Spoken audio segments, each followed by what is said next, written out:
Productivity advice usually tells you what to add: more systems, more habits, more tools. But what if the real power comes from what you stop doing? In 4,000 Weeks, Oliver Burkeman flips the script. He says, the real measure of any time management technique is whether it helps you neglect the right things.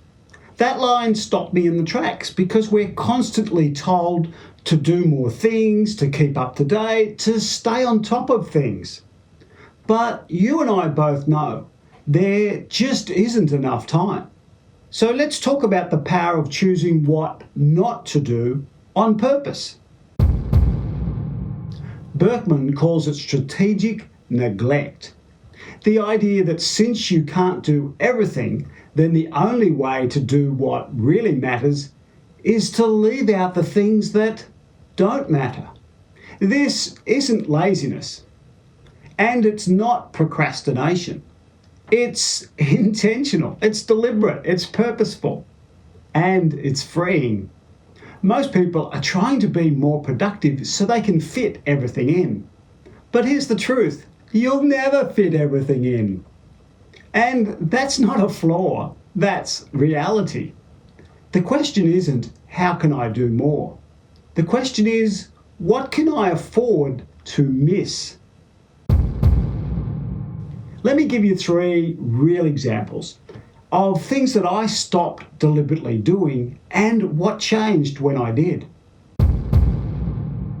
For years, I treated my inbox as if it was a task list, and I felt guilty whenever I didn't respond to a message quickly. But I realised that most of those emails are not urgent and mostly not important either. Now I only check my email twice a day. And inbox zero is a complete dream. I'm doing the opposite. I've let the weeds grow. I just scan the emails that need to be addressed and I deal with those. The rest, if I get to, great, and if I don't, too bad. Plus, I'm constantly unsubscribing to the newsletters I no longer read. The result? More mental clarity, fewer distractions, and less demands on my time and my attention. This one was hard.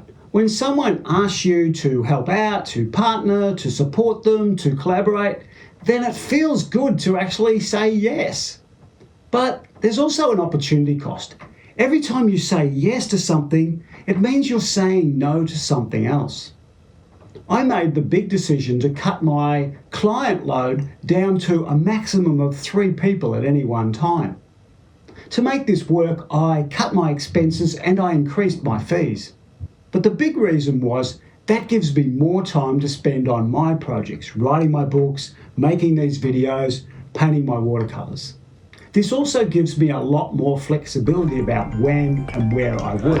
I get to do more deep work, I get to hang out with the people I enjoy spending time with, and I don't feel resentful about being stretched too thin. It feels like life is on my terms again. At one point, I was tracking everything. I was tracking my habits, my goals, my time blocks, and even how much water I drank. And to make it work, I was always planning things. I thought I was being disciplined, but then it dawned on me one day that I was just micromanaging myself. Now I've changed things in a big way. I don't even have a daily schedule anymore. And most weeks I only have between 3 and 5 appointments that I need to keep. And instead, I simply write down what's the most important thing I need to make happen today. And today it's making this video. And I might also have a list of the little jobs like paying a bill or replying to a message. But then I just get on with it. If I need a break, I take a break. And at the end of the day, I review what got done and what didn't. And if need be, it rolls over to the next day. And usually it doesn't matter. In a strange way, I feel more consistent than ever. I think when you're doing less things, you don't have to manage yourself so tightly. Instead, you can just show up and do the work. And here's the paradox. We think more control gives us more freedom.